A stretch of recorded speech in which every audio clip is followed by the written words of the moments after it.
Assalamualaikum warahmatullahi wabarakatuh. Alhamdulillahil malikil haqqil mubin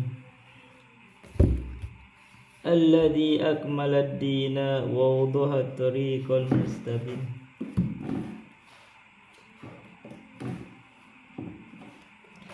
Wa asyhadu an la ilaha illallah wahdahu la syarika lah syahadatan yarjul muwahidu bihan najata yaumaddin.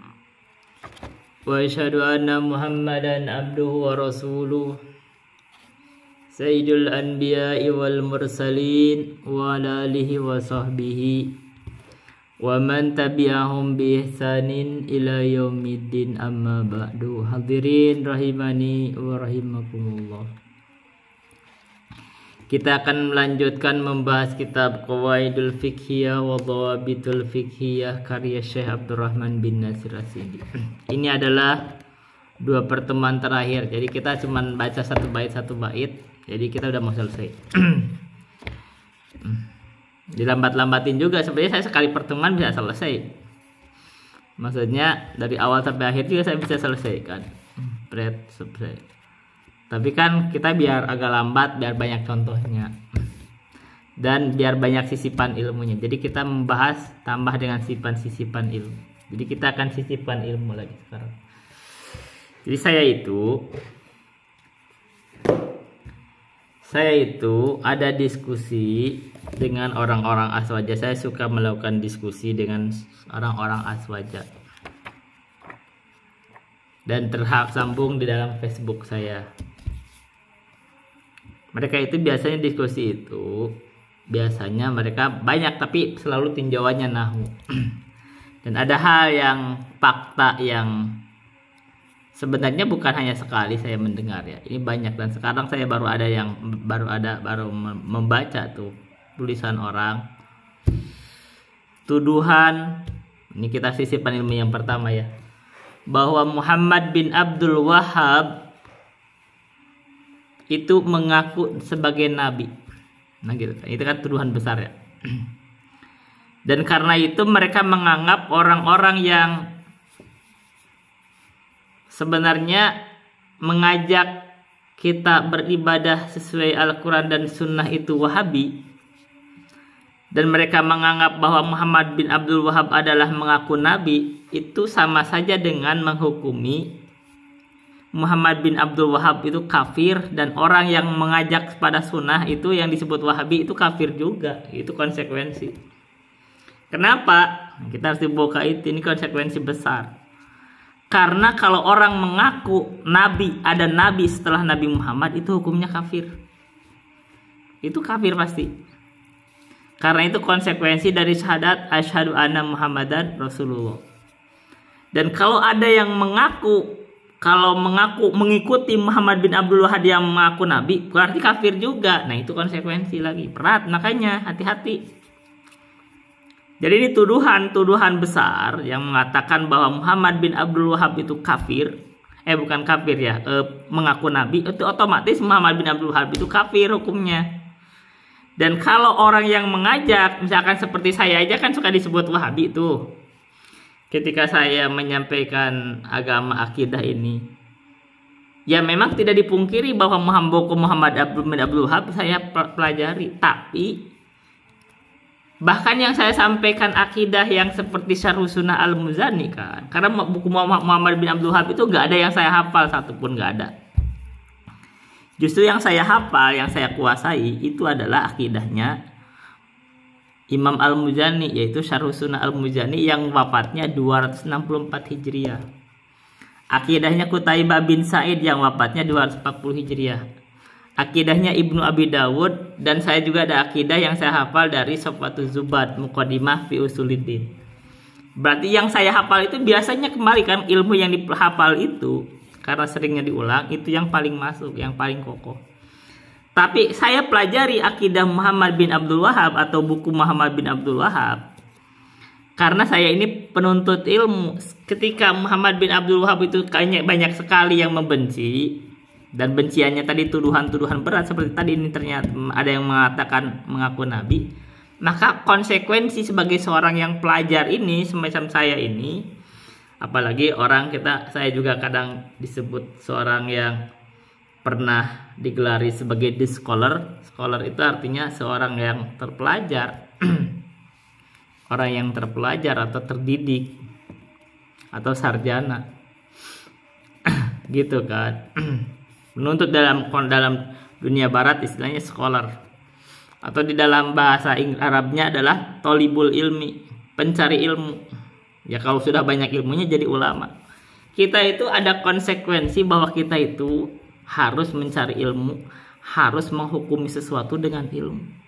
Jadi ketika ada orang mencela misalkan Muhammad bin Abdul Wahab, ajarannya gini-gini, ya otomatis kalau buat saya itu akan memantik saya untuk mempelajarinya, karena hirsun itu kan ini syarat mendapatkan ilmu, hirsun. Jadi kalau orang mencela sementara dia tidak pernah baca bukunya, nangis di akhirat gitu. Satu. Sekarang kita buktikan benar tidak Muhammad bin Abdul Wahab itu mengaku sebagai nabi.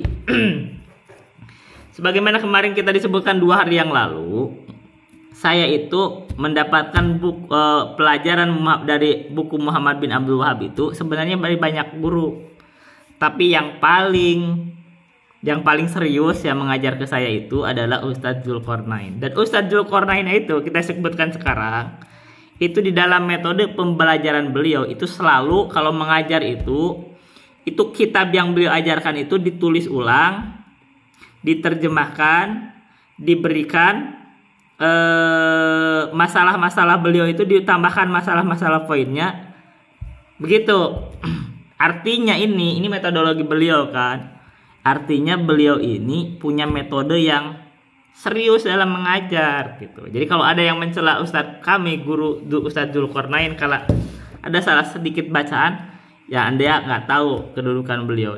Ya orang itu kalau salah bacaan ada biasa gitu. Tapi keseriusan mengajar itu lain. Ini kita sebutkan ya. Dan kita ini secara umum, kalau saya beliau kan itu buku yang beliau dijadikan modul pelajaran kan, itu secara umum kan kita suka membelinya. Kita kasih contoh ya. Saya ada 10 pembahasan akidah atau dari Muhammad bin Abdul Wahab itu dari Ustadz Zulkarnain. Udah selesai semua. Kita sebut satu. Saya akan sebutkan satu-satu ya. Ini adalah silsilah akidah yang beliau sebut adalah silsilah akidah yang menyelamatkan dari api neraka. Ini bukunya beliau.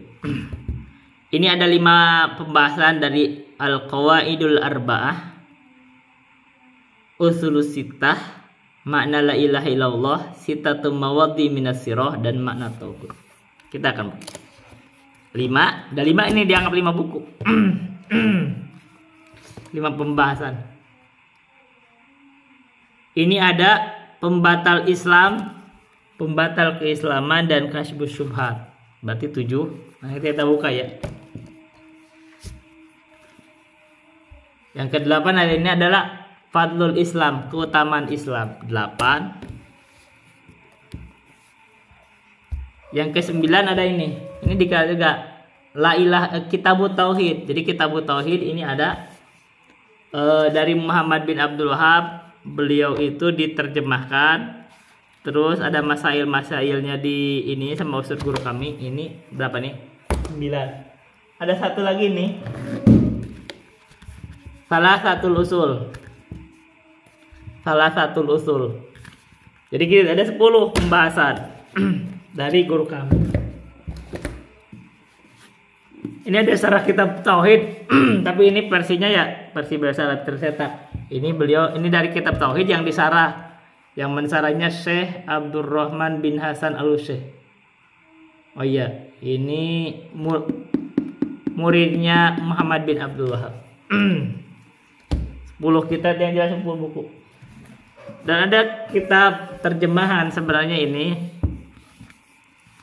Ini adalah Al-Mulakhas fi Syarah Kitab Tauhid karya Dr. Soleh bin Fauzan Al-Fauzan. Ini diterjemahkan. Ada bahasa Arab tapi ini terjemahan saya. Kenapa beli terjemahannya? Ya karena guru kami rekomendasi juga, dan supaya supaya anak-anak saya misalkan atau istri saya membacanya gitu loh. Kan gini, ilmu ini saya mungkin baca kitab itu kadang ada yang saya terjemahkan, ada terjemahannya. Saya bisa baca kitab. Saya bisa bahasa Arab. Tapi istri saya belum tentu bisa. Nah, makanya ketika saya beli yang terjemahan, ini belum saya baca ini sebenarnya. Ini belum saya baca. Saya bacanya di situ. Ini supaya mereka bisa membaca juga. Padahal saya bisa baca yang aslinya juga, baca ini. Yang versi bahasa Arabnya atau ada versi PDF ada bisa baca. Jadi supaya ilmu ini tidak hanya di saya. Kita akan bongkar satu-satu. Jadi ini salah satunya metode kita sebutannya Ustadz Dzulqarnain itu. Ini salah satu guru kami itu. Beliau itu kalau mengajar itu begitu, dan itu tanda keseriusan. Jadi buku itu beli tulis ulang, dicetak jadi suatu buku baru, diterjemahkan dan ditambahkan dengan masalah-masalah. Ini jarang. Kita cari di Indonesia ini ustadz yang kayak gitu jarang. Bahkan di ulama masalah juga nggak ada tuh buku dicetak ulang, ditulis. Nggak ada itu. Ya paling bahasa doang. Itu beda kelebihannya. Itu salah satu kelebihan. Bukan berarti gak bisa bahasa Arab langsung, bisa. Beliau bisa menerjemahkan segala kok. Tapi ini adalah metodologi mengajar supaya memudahkan.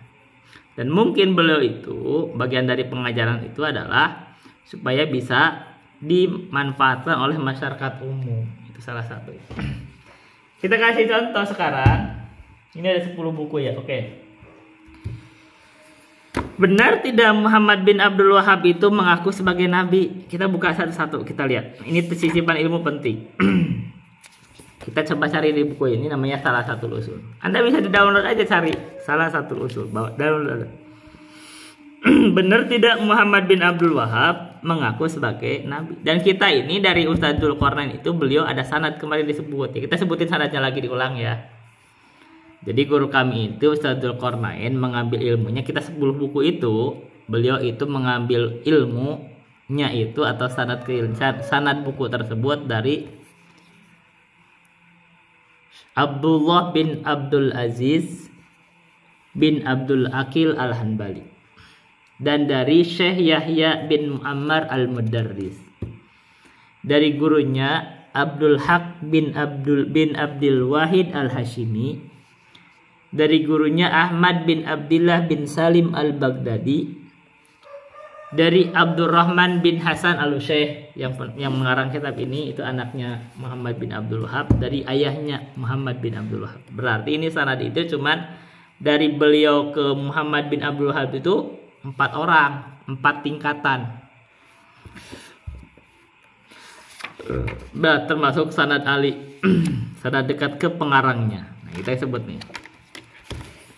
Dan pelajaran kitab ini memang kitab-kitab akidah yang dari Muhammad bin Abdul Wahab itu beliau itu kurikulumnya itu berkonsultasi ke Syekh Shalih Fauzan tentang apakah kitab ini cukup untuk bekal kita selamat dari api neraka. Dan kata Syekh Shalih Fauzan cukup, itu 10 kitab ya, termasuk kitab ini Al-Aqidah Al-Wasitiyah karya Ibnu Taimiyah. Jadi sebenarnya artinya kita juga dianggap memang akidah Ibnu Taimiyah dan Muhammad bin Abdul Wahab dipelajari. Plus diajarkan juga tambahan-tambahan akidah, sebenarnya Aqidatus Salaf. Banyak guru kami itu mengajar Aqidatus Salaf, kita sebut ya, ini terjemahkan juga tuh beliau tuh, biasa diterjemahkan. Ini adalah akidahnya Qutaibah bin Sa'id, akidah Abu Zur'ah dan Abu Hatim Ar-Razi, dan akidah Imam Al-Bukhari. Yang saya hafal ini akidah Qutaibah bin Sa'id. Ada juga bukunya begitu, dari kitabnya saya juga ada PDF-nya yang punya, tapi ini kita juga tambah. Dan dari Syarh Sunnah Al-Muzani, yang ini saya hafal. Itu yang beliau ajarkan. Dan banyak kita beliau ajar, banyak buku yang beliau ajarkan juga. Saya tahu pernah belajar akidah Imam Syafi'i, Imam Malik, Sufyan Ats-Tsauri. Banyak yang beliau ajarkan dari akidah. Banyak. Jadi gitu. Nah, tapi kita sekarang sisipan ilmu ke akidah Muhammad bin Abdul Wahhab. Benar tidak Muhammad bin Abdul Wahhab itu mengaku sebagai nabi? Nah, ini ngebantah karena orang itu kalau ada tulisan-tulisan orang itu kadang memang ulama itu ada yang membencinya. Yang membencinya itu biasanya itu ahlul bid'ah misalkan atau musuhnya. Musuhnya itu begitu karena misalkan dia itu punya kebidahan dibantah sama Muhammad bin Abdul Wahhab, akhirnya dia membuatlah fitnah-fitnah. Dan itu gak ilmiah. Kalau membaca dari orang yang membenci itu gak ilmiah. Dia itu harus mengkaji dari kitab yang asli ditulis oleh ulama yang mau kita analisis itu. Terus supaya nggak salah kan, habis itu bahkan dipastikan itu ada kesanad di ilmunya, riwayatnya sahih begitu, tidak ada perubahan. Kita baca ya, benar tidak Muhammad bin Abdul Wahhab itu mengaku sebagai nabi? Karena konsekuensinya kalau dia mengaku sebagai nabi itu dia kafir. Dan konsekuensinya kalau Muhammad bin Abdul Wahhab kafir dan orang yang dianggap kalau orang mengikuti Muhammad bin Abdul Wahhab kafir juga konsekuensinya, karena berarti membenarkan dia sebagai nabi. Nah, kita baca dari sini, coba lihat. Dari salah satu usul. Dari salah satu usul itu ada usul salasah, 3 pertanyaan dalam kubur. Yaitu man rabbuk wa man nabiyuk. Kita perhatikan. Sekarang wa man nabiyuk, siapa nabimu? Kita perhatikan. Kita kan tentang nabi ini.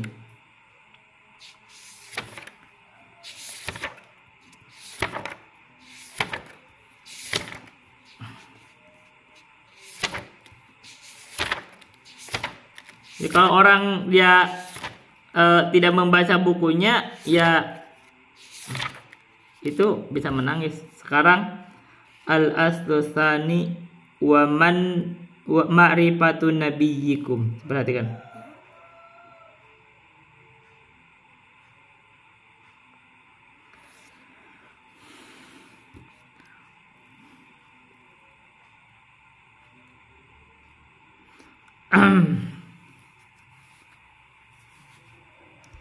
Wa huwa Muhammad ibn Abdullah ibn al-Muttalib ibn Hashimin wa Hashimun min Quraisyin wa Quraisyun min al-Arabi wal Arabu min dzurriyyati Ismail ibn Ibrahim al-Khalili alaihi wa ala nabiyyina afdhalus salami wa lahum min al-umuri 63 sanatan minha 40 qabla an-nubuwwati wa 30 wa 23 nabiyyan wa rasulan. Nubi abi Iqra ursila bil mudassir wa baladuhum Makkah wa hajaru ilal Madinah. Sebentar ya. Ini belum ada kalimat itu. Kita baca ya. Jadi ini bicara Nabi Muhammad. Beliau itu adalah Muhammad bin Abdullah bin Abdul Muttalib bin Hashim, dan Hashim dari Quraisy, Quraisy dari Arab, Arab dari keturunan Ismail bin Ibrahim al-Khalil. Alaihi wa ala nabiyina afdhalus salati wassalam. Untuk Nabi Ibrahim dan untuk Nabi kita Nabi Muhammad seutama-utamanya salawat dan salam. Beliau itu punya umur 63 tahun, 40 tahun sebelum kenabian dan 23 tahun setelah kenabian dan kerasulan. Beliau diangkat dengan menjadi nabi dengan surat Iqra dan diangkat menjadi rasul dengan surat Al-Mudaththir. Negerinya Makkah dan beliau hijrah ke Madinah. Ini tidak ada kalimat ba dan la nabiyya ba'da. Kita baca dulu. Karena kan yang menjadi poinnya kalau ada kalimat la nabiyya ba'dahu berarti nah ini bantahan. Dimaklumi kan mana di situ mengaku sebagai nabi. Mana dari mana?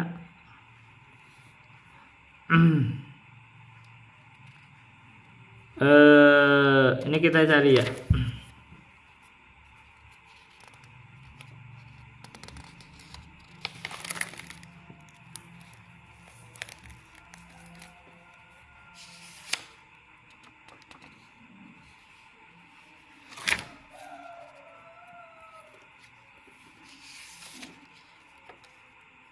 Wadinuhu, kita pindah ya. Wadinuhu bakin wahada dinuhu. la khaira illa dalal ummata alaihi wa la syarra illa hadaraha minhu. Katanya agama Nabi Muhammad itu adalah tetap. Dan ini adalah agamanya, la khaira illa dalal ummata alaihi. Tidak ada kebaikan kecuali beliau itu telah menunjukkan kepada umatnya terhadap kebaikan itu. Dan tidak adalah keburukan kecuali beliau memperingatkan terhadap keburukan itu darinya. Dan yang bal khairul ladzi dallaha alaihi tauhidu. Dan yang terbaik yang beliau tunjukkan adalah tauhid. Wa jami'u ma yuhibbuhu Allah wa yardahu. Dan itu pula yang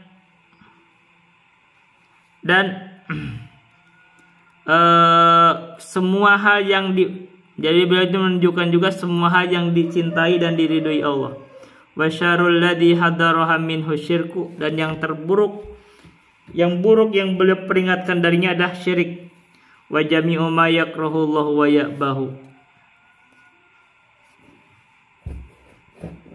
Dan semua yang Allah benci dan Allah murkai. Tunjukkan juga ba'athahullahu ilan nasi kafatan. Allah mengutusnya untuk seluruh manusia. Waftarada ta'atahu ala jami'i thaqalainil jinni wal insi. Dan Allah mewajibkan ketaatan kepada seluruh jenis atau maksudnya manusia, jin dan manusia. Oke, baik. Ini belum ketemu ya kalimat la nabiyya ba'dahu.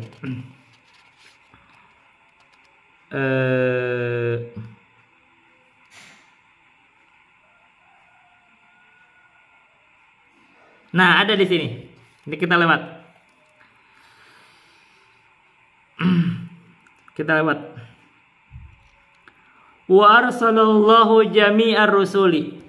Kita lewat. Wa arsalallahu jami'ar rusuli mubasysyirina wa mundirina. Allah mengutus seluruh rasul sebagai orang-orang yang memberikan kabar gembira dan memberikan peringatan. Wa dalilu qauluhu ta'ala. Adapun dalilnya adalah firman Allah Ta'ala, rusulan mubasysyirina wa mundirina li alla yakuna lin-nasi 'alallahi hujjatun ba'dar rusul. Wa awwaluhum Nuhun. Yang paling pertama dari Rasul itu adalah Nabi Nuh. Wa akhiruhum Muhammadun. Yang paling akhirnya adalah Nabi Muhammad. Wa huwa khatamun nabiyyina. Dan Nabi Muhammad adalah penutup semua nabi. La nabiyya ba'dahu. Tidak ada nabi setelahnya. Nah, tidak ada nabi setelah Nabi Muhammad. Tegasin. Wa dalilu, adapun dalilnya adalah qauluhu, firman Allah Ta'ala, maka Muhammadun aba ahadim mir rijalikum walakin rasulullahi wa khataman nabi. Ini tegas Muhammad bin Abdul Wahab mengatakan Nabi Muhammad adalah penutup seluruh nabi. Jadi kalau ada yang berkata Muhammad bin Abdul Wahab mengaku sebagai nabi, dia berdusta atas Muhammad bin Abdul Wahab. Dan konsekuensinya itu mengkafirkan Muhammad bin Abdul Wahab. Dan tahu hukumnya mengkafirkan umat Islam, apalagi ulama. Nah, itu hukumnya itu dia bisa jatuh kepada kekafiran. Kekafiran itu kena ke salah satunya. Karena konsekuensi menuduh seseorang mengaku nabi itu kafir. Ya kan? Konsekuensi kalau dia menuduh seseorang itu mengaku nabi itu menyebabkan kekafiran. Kita coba baca ya dalam pembatal keislaman.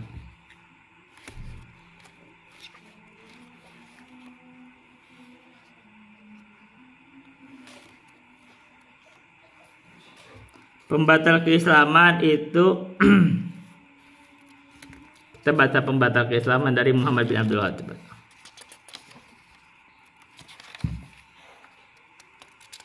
Pembatal keislaman yang pertama, kalau kita tambahan sekarang sisipan yang kedua, pembatal keislaman. Kita ngecek pembatal keislaman dari kitab Nawaqidul Islam Muhammad bin Abdul Wahab.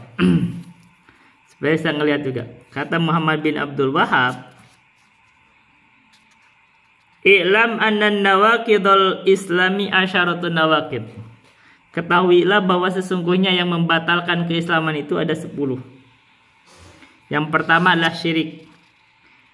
Udah, kita dilewat aja, kita udah maklum syirik. Yang kedua adalah man jala bainahu wa bainallahi wasaito yad'uhum wa yas'aluhum syafa'ata wa yatawakkalu alaihim kafara ijma'an. Yang kedua itu orang yang menjadikan antara dia dan antara Allah itu ada pelantara, yang dia itu berdoa kepadanya, meminta kepadanya syafaat dan tawakal atasnya, maka itu kafir secara ini. Kalau dilihat orang yang membenci Muhammad bin Abdul Wahhab itu dari arah sini. Jadi sebenarnya banyak orang sufi itu, mereka itu, terutama orang-orang sufi, banyak yang pergi ke kubur-kubur, mereka itu berdoa kepada kubur-kubur, meminta syafaat, meminta pertolongan. Nah, kata Muhammad bin Abdul Wahhab itu kafir. Itu musyrik, itu membatalkan keislaman. Kenapa? Karena berarti dia meminta kepada selain Allah. Nah, tapi kan saya cuman tawasul. Ya, kamu menjadikan antara kamu dan Allah itu perantara. Kan disebut sini man ja'ala bainahu wa bainallah. Dia menjadikan perantara. Perantara yang yad'uhum, berdoa kepada mereka. Jadi itu mereka berdoa kepada orang yang udah mati itu, wahai Syekh Fulan, bisa aja kalimatnya, wahai Syekh Fulan, sampaikan kepada Allah gini-gini. Itu sama juga meminta. Atau meminta kepada mereka syafaat, wahai Syekh Fulan, syafaati saya. Atau bertawakal atas mereka, saya tahu itu ada penyerahan diri, ada urusan yang mereka serahkan kepada Allah. Maka itu kafir menurut Syekh Muhammad bin Abdul Wahhab. Jadi arah ini yang membuat mereka banyak benci kepada Muhammad bin Abdul Wahhab. Tapi kan benar, kalau meminta kepada selain Allah itu kafir, kecuali ada syarat, ada kecualinya. Kecuali yang diminta itu orang yang masih hidup. Ini masalahnya, arahnya di situ. Nah, ketika orang kita meminta kepada orang yang masih hidup, Pak, doakan saya kepada Allah, itu kan tidak musyrik, tidak kafir itu. Nah, tapi kalau memintanya ke orang yang udah meninggal, itu kafir, itu musyrik. Ini syubhat mereka itu. Orang yang udah meninggal itu dia tidak meninggal juga karena ruhnya hidup. Ini arahnya di sini sebenarnya. Saya tuh tahu, paham betul kenapa mereka membenci Muhammad bin Abdul Wahhab, karena dari arah sini mereka nggak ridho amalan mereka itu disalahkan. Dan amalan mereka itu yang paling parahnya adalah di bab ini, di tawasul itu banyak yang pergi ke kuburan, meminta ke orang yang sudah mati di kubur itu, meminta supaya mungkin misalkan ya, supaya disampaikan doanya kepada Allah, meminta supaya mereka jadi pemberi syafaat. Itu sama memang hukumnya, hukum musyrik. Kalau baca dalam Al-Quran paham ini. Oke, baik, kita lewat dulu yang ketiga. Yang ketiga yang membuat kafir itu adalah man lam yukaffiril musyrikin aw syakka fi kufrihin aw sahaha madhhabahum kafar. Orang yang tidak mengkafirkan kaum musyrik. Jadi kalau dia udah musyrik atau ragu di dalam kekafiran kaum musyrikin atau membenarkan madhabnya, maka itu kafir. Yang keempat, man i'taqada anna ghayra hadin nabi akmalu min hadihi aw anna hukma ghairi ahsanu min hukmihi kalladina yufaddiluna hukbat tawagiti ala hukmihi fawakab. Barang siapa yang beritikad bahwa sesungguhnya selain petunjuk Nabi itu lebih sempurna dari petunjuk Nabi, atau sesungguhnya hukum selain Nabi itu lebih indah dari hukum Nabi, seperti orang yang mengunggulkan hukum togut atas hukumnya, maka itu kafir. Jadi kalau orang itu menganggap ada petunjuk selain Nabi itu lebih utama, maka itu kafir. Yang kelima, man abghadha syai'an mimma jaa bihi Rasulullah sallallahu alaihi wasallam. Barang siapa yang membenci sesuatu yang didatangkan oleh Nabi, jadi Nabi menyampaikan itu, benci, itu bisa kafir. Walau amila bihi, walaupun dia beramal dengannya. Jadi kalau orang membenci sholat, misalkan walaupun dia sholat, itu kafir. Kafara ijma'an, dan dia kafir secara ijma' menurut saya. Kita lewat. Yang keenam, man istahza'a bi syai'in min dinillahi aw thawabihi aw iqabihi kafar. Barang siapa yang bergurau dengan sesuatu apapun dari agama Allah atau pahalanya atau siksaannya, maka itu kafir. Yang ke-6, yang ke-7, as-sihru, berlaku sihir. Wa minhu sarfu wal atfu. Dan bentuk sihir itu ada bentuk sarf, berbentuk ataf. Sarf itu adanya memalingkan. Jadi supaya orang membenci. Ada atau bentuk ataf itu artinya melembutkan. Supaya orang mencintai. Paman fa'alahu aw radiya bihi kafar. Barang siapa yang mengerjakannya atau ridho dengannya, maka itu kafir. Yang ke-7. Yang ke-8, mudhaharatul musyrikin wa muawanatuhum 'alal muslimin. Membantu kaum musyrikin dan menolongnya untuk mengalahkan kaum muslimin. Itu juga kafir. Yang ke-9, mani taqada anna ba'dhan nasi la yuhya yajibu tiba'uhu. Barang siapa yang beritikad bahwa sesungguhnya sebagian manusia itu tidak wajib mengikutinya. Hati-hati itu. Sekarang ada keyakinan bahwa wa annahu yasahul khuruju min syariatihi, dan ada yang beranggapan ada orang yang boleh keluar dari syariatnya. Kama wasi'al khadirul khuruju min syariati Musa. Sebagaimana mereka berkeyakinan Nabi Khidir itu boleh juga keluar dari syariat Nabi Musa, fahuwa kafir. Jadi Nabi Khidir itu dia tidak diutus Nabi Musa terhadap Nabi Khidir, tidak. Karena itu Nabi Khidir boleh bersyariat dengan syariat sendiri. Syariat Allah yang diutus, yang diberikan kepada Nabi Khidir. Tapi kalau zaman sekarang ada yang beranggapan boleh keluar dari syariat Nabi Muhammad, maka itu kafir. Termasuk kalau ada Nabi Khidir, kita beranggapan Nabi Khidir hidup sekarang boleh menggunakan syariat dia, itu kafir juga. Kenapa? Karena Nabi Muhammad itu syariatnya mencakup kepada semuanya. Yang ke-10, al-i'radu an dinillahi wa la yata'allamuhu wa la ya'malu bi. Berpaling dari agama Allah. Tidak mempelajarinya dan tidak mengamalkannya. Ini tidak disebut di sini.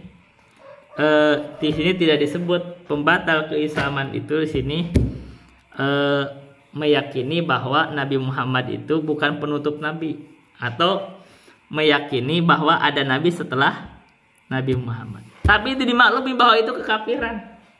Walaupun tidak disebutkan, ini kan hanya pencontohan. Tadi disebutkan bahwa Nabi Muhammad itu adalah penutup seluruh nabi. Jadi kalau ada yang beranggapan menuduh bahwa Muhammad bin Abdul Wahab itu mengaku nabi, berarti menuduh Muhammad bin Abdul Wahab kafir. Kalau orang beranggapan bahwa ketika orang itu menyampaikan ajaran misalkan sunnah, itu Wahabi artinya pengikut Muhammad bin Abdul Wahab, konsekuensinya menuduh orang itu pengikut orang kafir juga. Jadi bisa jadi kafir juga kan. Jadi kalau saya nih apa-apa saya dituduh Wahabi, kadang-kadang disebut Wahabi, anggaplah Wahabi.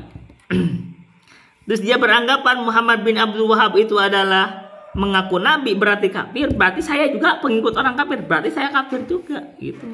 Makanya akhirnya ada orang mengatakan, nyebut saya aja nyebut iblis, kerak neraka jahanam, itu kan parah. Dan ini nggak benar, gitu kan, nggak benar.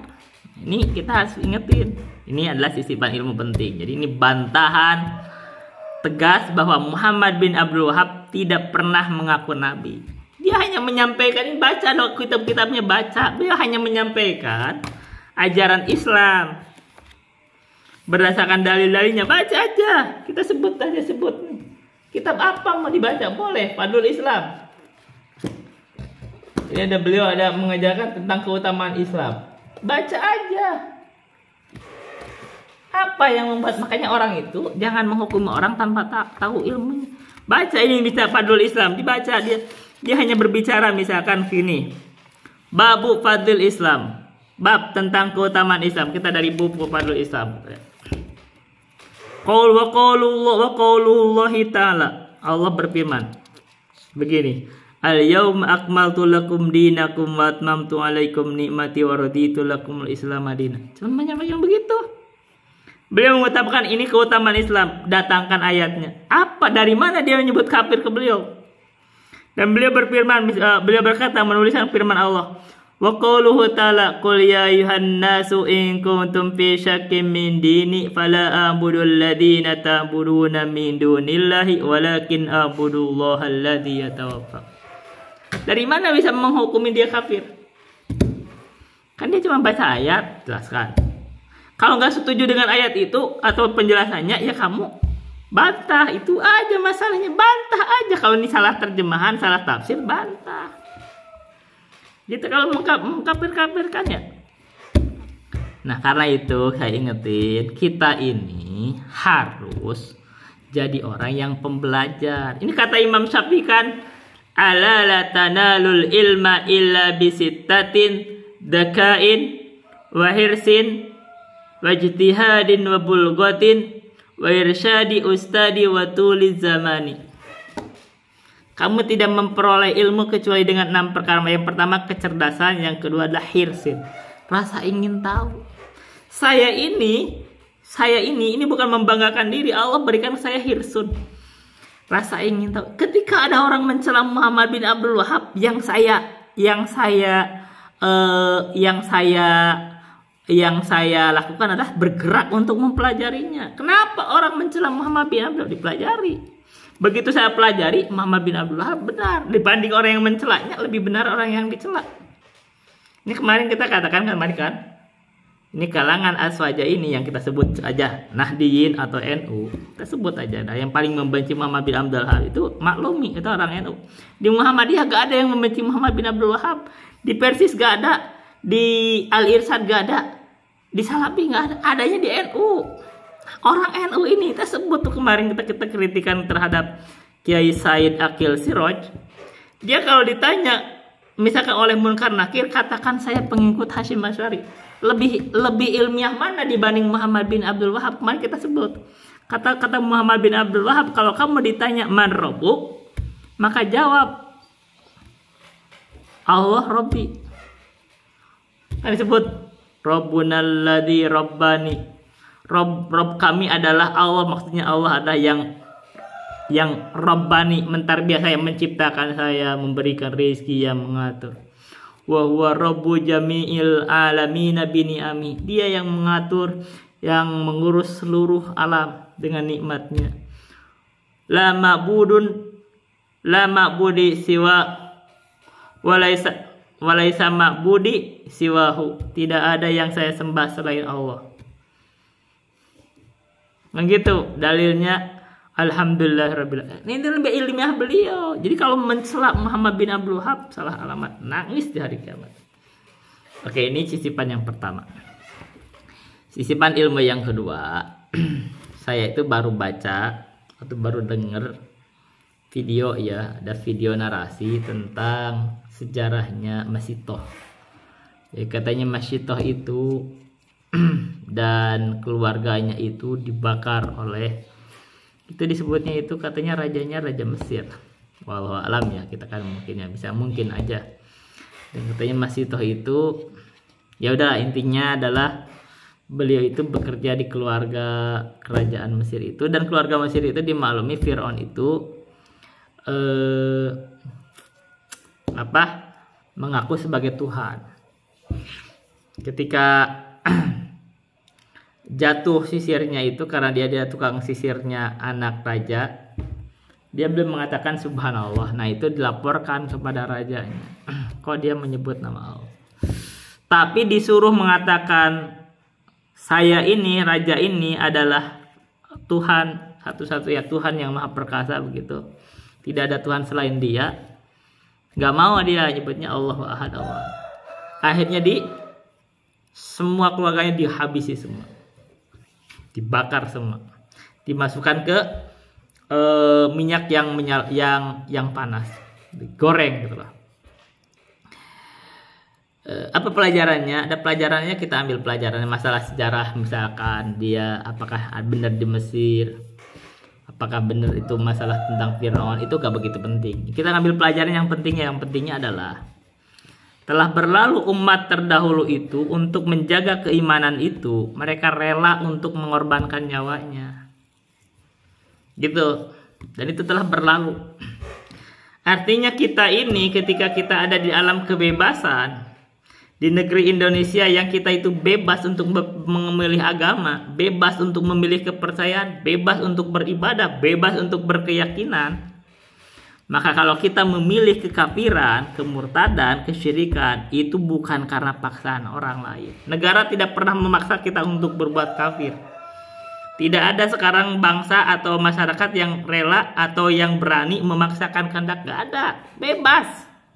Kita negara bebas dan kebebasan ini harus disyukuri. Ya kita nggak pernah tahu apakah kebebasan ini akan tetap atau tidak. Karena kenyataannya ada orang yang tidak menjaga kebebasan itu. Ada orang yang sebenarnya kalau merasa bebas kan pasti gak mungkin ngebebarin pengajian kan. Bebas aja sampeyan agama, terserah. Orang bisa milih kan, gitu kan bagusnya.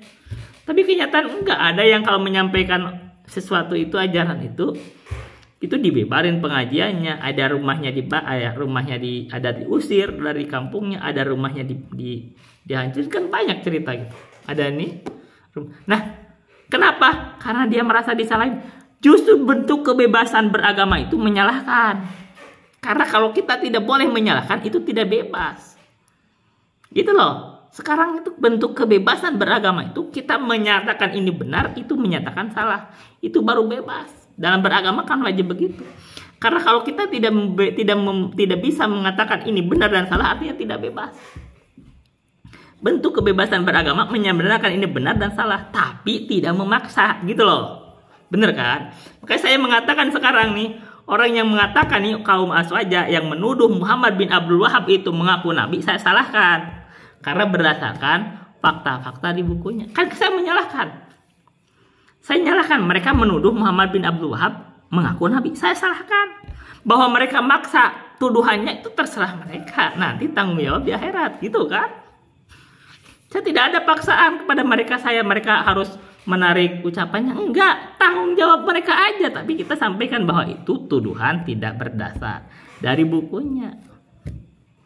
Gitu kan? Ini wajib menyalahkan. Sama misalkan kita nih kalau sebut aja nggak apa-apa, agama Kristen, dia Kristiani, dia berdoa kepada Yesus, bener gak? Salah. Kita menyalahkan, tapi kita tidak menghalangi, tidak memaksa mereka untuk masuk Islam, enggak. Tapi kita menyalahkan gitu. Kok berdoa kepada Yesus?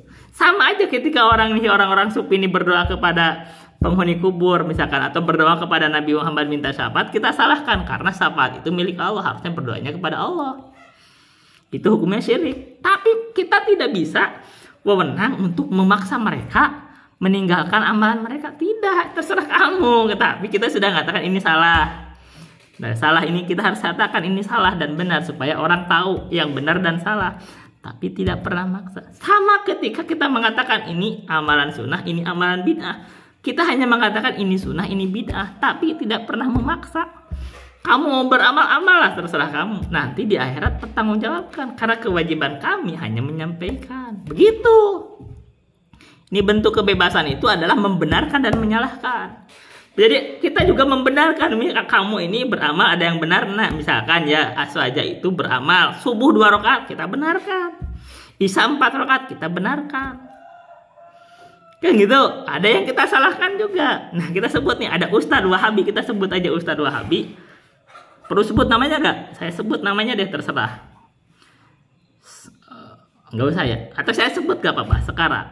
Sebut namanya Ustadz Khalid, saya sebut sekarang. Sebutnya nggak apa-apa, supaya Anda tahu kalau saya itu tidak pandang bulu. Mengatakan rukun wudu 2, cuman membasuh tangan dan wajah, saya salahkan. Kenapa? Baca ayat Al-Quran itu rukun wudu tidak begitu. Jadi kalau hanya wudu dengan basuh wudu, basuh muka dan tangan, tidak sah wudunya. Dan saya benarkan kritikan orang Aswaja. Aswaja itu mengkritik Dr. Khalid Basalamah yang mengatakan rukun wudu 2, dikritik sama dia. Dan saya membenarkan kritikan kaum Aswaja. Begitu loh. Paham kan? Paham. Oke, sekarang begini.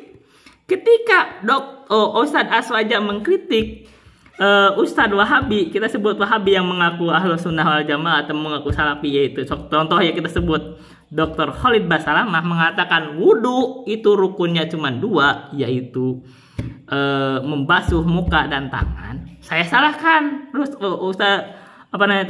Ustadz Khalid, dan saya benarkan yang mengkritik orang-orang Aswaja menyebut karena mereka menjelaskan ya itu dari kitab, misalkan dari Matan Abu Syuja, fardu wudu atau rukun wudu ada 6. Begitu loh. Jadi saya nggak ada peduli yang siapa aja salah disalahin. Sekarang sebut guru kami mengatakan, kita sebut dalam bacaan nggak masalah. Saya guru saya nih Ustaz Zulkarnain.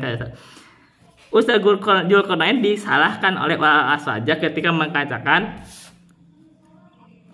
Qawaidul Arba'ah itu salah sebut sebenarnya dengan ada Al-Qawaidul Arba'ah. Ini dalam terjemahannya Al-Qawaidul. Tapi dalam satu ucapan menyebut Al-Qawaidul Arba. Disalahkan, ya udah nggak apa-apa, salah nggak masalah. Gitu loh. Saya juga salah nggak masalah. Itu saya sebut salah ucap. Sebutlah Ustaz Julo itu dianggap salah, misalkan ucapan ya kali ketika salah satu baca hadis salah ucap man kana akhiru kalamihi la ilaha illallah, itu disebut akhirah bukan akhiru. Boleh, gak apa-apa disalahin, saya juga gak apa-apa. Walaupun guru saya dianggap salah gak apa-apa. Kita nampak ini kejujuran ilmu gitu loh. Tapi Ustadz Aswaja mengatakan misalkan wudhu, membantah Dr. Khalid Basalamah cuma 2. Saya benarkan Aswaja, saya salahkan Dr. Khalid. Tapi ketika orang Aswaja menuduh Muhammad bin Abdul Wahab itu mengaku nabi, saya salahkan Aswaja. Begitu aja, saya fair kan? Yang benar kita benarkan, yang salah salahkan, nggak peduli. Walaupun guru sendiri salah ya kita akui aja ya, salah baca, hilaf, gitu loh, salah ucap. Begitu aja fair. Yang benar kita benarkan, yang salah kita salahkan. Saya aja sendiri, Anda menyalahkan saya, orang Aswaja, ketika saya membaca al-bid'u apa? Al-bid'u apa ya sebutnya setelahnya atau saya lupa. Kan harusnya dibaca al-bid'u. Saya salahkan diri sendiri juga. Ya udah saya salah baca. Gitu, fair aja kita. Tidak perlu merasa saya selalu benar, enggak juga. Semua orang itu bisa benar dan salah. Tapi kalau sudah disalahkan dengan dalilnya, jangan ngotot. Gitu aja sebenarnya. Ini saya salahkan Aswaja, dan kesalahan yang besar menuduh Muhammad bin Abdul Wahab mengaku nabi. Kesalahan kami, misalkan saya Ustadz Jul salah ucap, itu oke, kesalahan biasa, kesalahan kecil. Tapi Anda menuduh Muhammad bin Abdul Wahab mengaku nabi, itu kesalahan besar. Itu sisipan yang kedua. Kita sekarang sisipan yang ketiga. Sisipan yang ketiga tentang Nabi Khidir. Sekarang ini dan masih berjalan sebenarnya tadi ada hal-hal yang masih perlu dikritik tentang keyakinan terhadap Nabi Khidir, yaitu mereka itu beranggapan Nabi Khidir itu masih hidup. Mana dalilnya Nabi Khidir masih hidup? Dia itu hidup di zaman Nabi Musa, udah sekian ribu tahun. Satu. Yang kedua, mereka beranggapan bahwa setiap wali itu katanya bertemu sama Nabi Khidir. Dari mana? Sampai ininya 50 udah ya. Ya. Dari mana? Gitu loh. Dari mana? Kayak gitu. Nggak ada dalilnya, kagak ada. Jadi kagak ada. Jadi itu khurafat walaupun terhadap Nabi Khidir itu khurafat. Itu Nabi Khidir itu hidup di zaman Nabi Musa. Dan memang ada hadis dari Nabi itu sebenarnya kita tidak bisa baca sekarang. Nabi itu pernah, andaikan Nabi hidup masih zaman Nabi Muhammad, itu udah meninggal sekarang. Katakan Nabi Muhammad tidak ada yang akan bertahan 100 tahun ke depan. Itu pasti sudah mati. Tapi tidak ada, kalau misalkan Nabi Khidir hidup di zaman Nabi Muhammad, kan dia harus datang ke Nabi Muhammad. Dia harus menyatakan atau iman kepada Nabi Muhammad dan mengikuti syariat Muhammad. Karena tidak ada yang diizinkan menyelisihi syariat Nabi Muhammad. Gitu loh. Tapi kenyataannya nggak datang ke Nabi Muhammad, kan? Berarti nggak ada. Gitu. Begitu kan. Nah, Jadi kalau ada keyakinan sekarang orang bolehnya menyelisihi syariat Nabi Muhammad dengan berkata saya mengikuti syariat Nabi Khidir, itu disebut tadi apa? Kafir. Kan tadi disebutkan kalau ada beranggapan boleh menyelisihi syariat Nabi Muhammad sebagaimana Nabi Khidir boleh menyelisihi syariat Nabi Musa, maka kafir. Berarti kalau ada orang beranggapan saya ini menyelisih syariat Nabi Muhammad karena mengikuti syariat Nabi Khidir, itu kafir. Oke, baik. Sekarang kita bahas tentang qawaidul fiqhiyah, bahasan sedikit ya. Wa man yuaddi an akhihi wajiba lahur ruju'u inna wa yutaliba. Wa man yuaddi, barang siapa yang menunaikan an akhihi wajiba, dari kewajiban saudaranya. Jadi ada saudara itu punya kewajiban. Misalkan dia punya utang. Ini saudara ini lupa bayar gorengan misalkan di warung Darmaji. Aku bayar gorengan, punya utang 5.000 misalnya ya. Terus kita bayarin, anggaplah. Tapi lahur ruju'u inna wa yutaliba. Kita boleh rujuk, meminta kepada orang itu, saya udah bayarin tuh kamu di warung 5.000. Nah, kita boleh meminta kepada dia, bayar lagi sama saya 5.000. Saya tuh meniatkan kamu akan meminta bayarannya karena saya udah bayarkan hutang kamu. Itu boleh.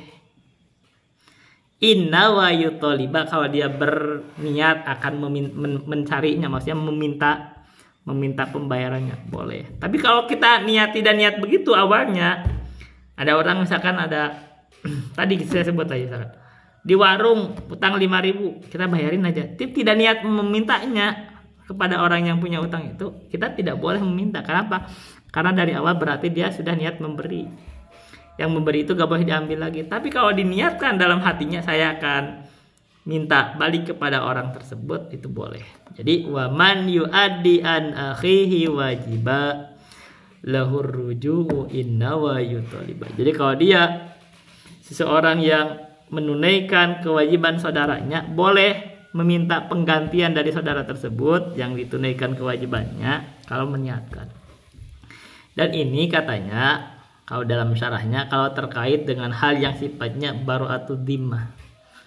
Jadi asal kewajiban tertunaikan gitu loh. Tapi tidak terkait kalau hal itu misalkan terkait